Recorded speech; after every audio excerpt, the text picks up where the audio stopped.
भारत की समस्या क्या है?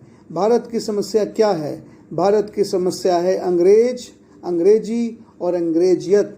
इसलिए भारत में अंग्रेजी और अंग्रेजियत से अलग हटकर भारत भारतीय और भारतीयता की भावना को पुष्ट करना होगा। अपनी ही संस्कृति के नसों को रामचरितमानस और गीता के टॉनिक से पुष्ट करना होगा। भारत श्रेष्ठ है, भारत सर्वश्रेष्ठ है, यह भावना लोगों में भरनी होगी, तभी हमारी संस्कृति बचेगी। नहीं तो देश का सारा रुपया विदेशी बैंकों में जमा होता रहेगा। नहीं तो देश का सारा रुपया विदेशी बैंकों में जमा होता रहेगा। मैं आज यह दावे के साथ कह सकता हूँ कि देश में सबसे ज़्यादा काला धन उसी पार्टी के नेताओं और उसी पार्टी का होता है जो सरकार में कुर्सी पर बैठी है, जो सरकार में कुर्सी पर बैठी है। आप ही बताएं, इसका मतलब तो यही है ना कि सरकार ही जनता को लूट रही है। आप ही बताएं, इसका मतलब तो यही है ना कि सरकार ही जनता को लूट रही है। अगर मैं गलत हूँ तो यह भी बताएं। मैं अपनी बात जरूर वापस ले लूँगा। इस स्थिति में गरीब और अनपढ़ जनता क्या करे? इस स्थिति में गरीब और अनपढ़ जनता क्या करे? भाई आज पहली बार आपसे माफ़ी मांग रहा हूँ। मैं बार बार गरीब और अनपढ़ जनता कह रहा हूँ। ऐसा मुझे कहना नहीं चाहिए। क्योंकि समाधान अमीर के पास नहीं है। समाधान मध्यम वर्ग के पास भी नहीं है। समाधान सिर्फ अनपढ़ और गरीब के पास ही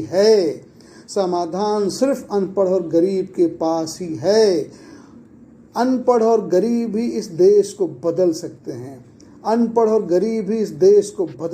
हैं। ऐसा क्यों? क्योंकि अमीर और मध्यम वर्ग तो अपने आप को एडजस्ट कर लेना अच्छी तरह से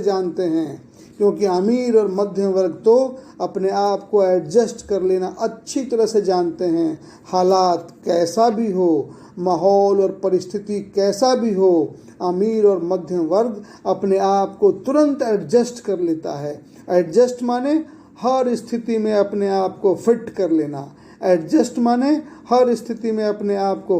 लेना।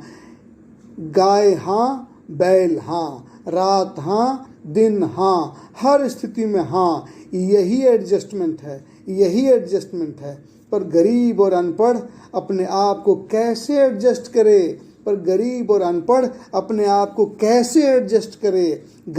अनपढ़ तो बेचैन है, छटपटाहट में है। गरीब और अनपढ़ के स्वाभिमान पर रोज चोट होती है। गरीब और अनपढ़ का ही खून चूसा जाता है। कोरोना महामारी में हर सरकारी नेता अपने बंगले में आराम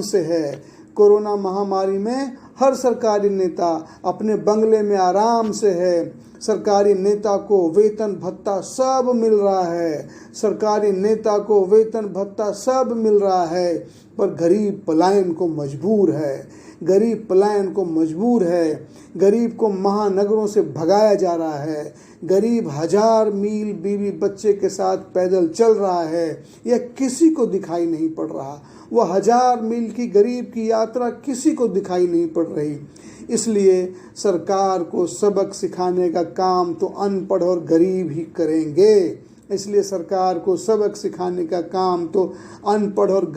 करेंगे। जाके पैर न फटे बिवाई, सो क्या जाने पीर पराई। जिसके पैर में छाले पड़ते हैं उसे ही दर्द होता है। अमीर और मध्यम वर्ग एडजस्टमेंट कर लेंगे, लेकिन गरीब क्या करे? और ध्यान से सुने, जिस दिन गरीब बदल गया उस दिन अमीर और मध्यम वर्ग भी सरकार के खिलाफ हो जाएंगे। अमीर और मध्यम वर्ग को पता है कि कहाँ कब एडजस्ट होना है, इसलिए बदलाव तो गरीब और अनपढ़ ही लाएंगे। बदलाव झुग्गी झोपड़ी गांव गरीब और गलियों से ही निकलेगा। बदलाव झुग्गी झोपड़ी गांव गरीब और गलियों से ही निकलेगा। बदलाव महलों से नहीं होता, बदलाव महलों से नहीं होता, बदलाव तो मड़ई से होता है, बदलाव तो मड़ई से होता है। बदलाव शानदार बंगलों से नहीं होता, बदलाव शानदार बंगलों से नहीं होता, बदलाव तो गरीब की कुटिया से होता है, बदलाव तो गरीब की कुटिया से होता है। राम जी को जब वनवास हुआ, राम जी को जब वनवास हुआ तो राम जी के समर्थन में कोई राजा नहीं आया, राम जी के समर्थन में कोई राजा नहीं आया। कोई राजा को राम जी से कोई मतलब था ही नहीं। पर निषाद राज को देखें, पर निषाद राज को देखें, गरीबों के राजा को देखें, गरीबों के राजा को देखें। निषाद राज अपने पूरे ताकत से राम जी के सामने और राम जी के पीछे भी राम जी की बातों के लिए, राम जी के मूल्य के लिए लड़ने और मरने को तैयार हो गया, लड़ने और मरने को तैयार हो गया। महाराणा प्रताप को भी किसी राजा का समर्थन नहीं मिला। कोई भी राजा उनके सुख दुख में उनका ख्याल रखने नहीं आया, कोई भी राजा उनके सुख दुख में उनका ख्याल रखने नहीं आया। पर जंगल के भोले भाले गरीब लोग, पर जंगल के भोले भाले गरीब लोग राणा प्रताप के लिए मर मिटने को तैयार थे। जंगल में रहने वाले लोहार, भील, पता नहीं अनगिनत गरीब मददगार राणा प्रताप से जुड़ गए और लड़ाई तब तक चलती रही जब तक राणा प्रताप ने दोबारा चित्तौड़गढ़ पर कब्जा नहीं कर लिया। इसलिए राम राज तो आएगा, इसलिए राम राज तो आएगा, राम राज तो आना ही है। पर राम राज गरीब की झोपड़ी से आएगा, राम राज गरीब की झोपड़ी से आएगा, राम राज गरीब की कुटिया से आएगा, राम राज गांव से आएगा, राम राज गली से आएगा। राम राज को तो आना ही है। और याद रखें, और याद रखें, अब देश के गरीब को, अब देश के अनपढ़ को अयोध्या में राम मंदिर बन जाएगा, अयोध्या में राम मंदिर बन जाएगा। इस बात के प्रचार से ठगा नहीं जा सकता, इस बात के प्रचार से ठगा नहीं जा सकता। राम मंदिर के नाम से देश को बेवकूफ़ बनाना सरासर गलत काम है। राम मंदिर के नाम से देश को बेवकूफ़ बनाना सरासर गलत काम है। अब भारत के हर गरीब, अब भारत के हर अनपढ़ का एक ही सवाल है, और वह सवाल यह है, और वह सवाल यह है कि अयोध्या में राम मंदिर तो बन जाएगा, अयोध्या में राम मंदिर तो बन जाएगा। पर प्रश्न है कि राम राज कब आएगा, पर प्रश्न है कि राम राज कब आएगा, और इस राम राज को कौन लाएगा, राम राज कौन लाएगा। असली प्रश्न यही होना चाहिए, असली प्रश्न यही होना चाहिए। भारत के गांव में, शहरों में मंदिरों की कमी नहीं है। मंदिर अयोध्या में भी बन जाएगा। राम जन्म स्थान में मंदिर बनना ही चाहिए था। पर मंदिर तो पूजा का ही प्रतीक है ना, पर मंदिर तो पूजा का ही प्रतीक ही है ना। असली बात तो व्यवस्था है, असली बात तो व्यवस्था है, असली बात तो वह सरकारी व्यवस्था है जो लोगों की व्यथा को दूर करे। असली बात तो वह सरकारी व्यवस्था है जो लोगों की व्यथा को दूर करे। इसलिए असली प्रश्न भी यही है, इसलिए असली प्रश्न भी यही है। अयोध्या में राम मंदिर बन जाएगा, लेकिन भारत में राम राज कब आएगा, और भारत में राम राज कौन लाएगा, यही मुख्य बात है, यही समझना है। और इसी के प्रक्रिया पर विचार करना है, और इसी के प्रक्रिया पर, इसी के प्रोसेस पर विचार करना है। महाभारत में अर्जुन युद्ध से पहले ही युद्ध हार चुका था, अर्जुन युद्ध से पहले ही युद्ध हार चुका था। अपने सामने अपने ही नाते रिश्ते, अपने ही भाई बंधु, अपने ही पितामह, अपने ही गुरु द्रोणाचार्य को देखकर अर्जुन बिल्कुल घबरा गया था। ऐसी स्थिति में अगर वहां भगवान कृष्ण नहीं होते तो अर्जुन तो सरेंडर कर चुका था। अर्जुन तो सरेंडर कर चुका था, तीर धनुष सब रख चुका था। अर्जुन किंग कर्तव्य विमूढ़ था। अर्जुन भ्रम में था। अर्जुन भ्रम में था। आज भारत भी भ्रम में है।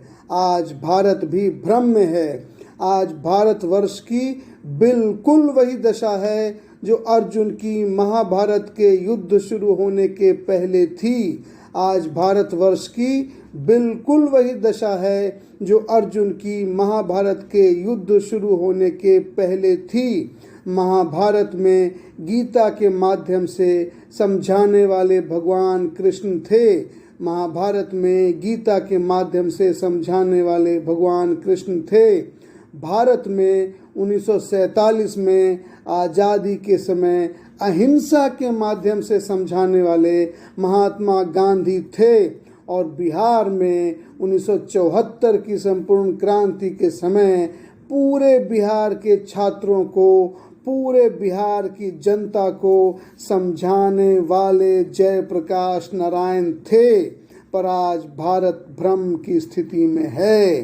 पर आज भारत भ्रम की स्थिति में है। आज भारत भी क्या करे, आज भारत भी क्या न करे, कौन सी दिशा में जाए, क्या मार्ग चुने, यही मुख्य सवाल है। भारत की सरकार और भारत की गरीब जनता दोनों को पता नहीं चल पा रहा कि भ्रम दूर कैसे हो, भ्रम को दूर करने का मार्ग क्या है, असली समाधान क्या है। जब भी भारत की सरकार को समस्या होती है, जब भी भारत की सरकार को समस्या होती है तो भारत वर्ल्ड बैंक और अमेरिका की तरफ देखने लगता है। पर क्या भारत की श्रेष्ठता का रास्ता अमेरिका, इंग्लैंड या वर्ल्ड बैंक के फार्मूले से निकलेगा? क्या भारत की श्रेष्ठता का रास्ता अमेरिका, इंग्लैंड या वर्ल्ड बैंक के फार्मूले से निकलेगा? यह भारत की सरकार को पता ही नहीं। यह भारत की सरकार को पता ही नहीं। मैं यह दावे के साथ कह सकता हूँ कि भारत सरकार जो भारत का बजट हर साल बनाती है, भारत का बजट हर साल बनाती है, वह भी अमेरिका या वर्ल्ड बैंक से हरी झंडी मिलने के बाद ही बनती होगी। वह बजट भी अमेरिका या वर्ल्ड बैंक से हरी झंडी मिलने के बाद ही बनती होगी। क्या यही भारत की समस्याओं का समाधान है? क्या यही भारत की समस्याओं का समाधान है? इसलिए मुख्य बात समझें, जैसे महाभारत के पहले अर्जुन भ्रम में था और अपने ही नाते रिश्तों से युद्ध करने में डर रहा था, वैसे ही आज भारत भी भ्रम में है। भारत की गरीब जनता भी भ्रम में है। भारत के भ्रम का समाधान क्या हो, भारत के भ्रम का समाधान क्या हो, यह जानने के लिए राम राज के अगले संवाद को जरूर सुने। यह जानने के लिए राम राज के अगले संवाद को जरूर सुने। आज आप सबों से इतना ही बात करके अब मैं अपने शांति संवाद को यहीं पे विराम देता हूँ। भाई पुरुषोत्तम का आप सभी स्नेहीजनों को स्नेह वंदन और हृदय से आलिंगन।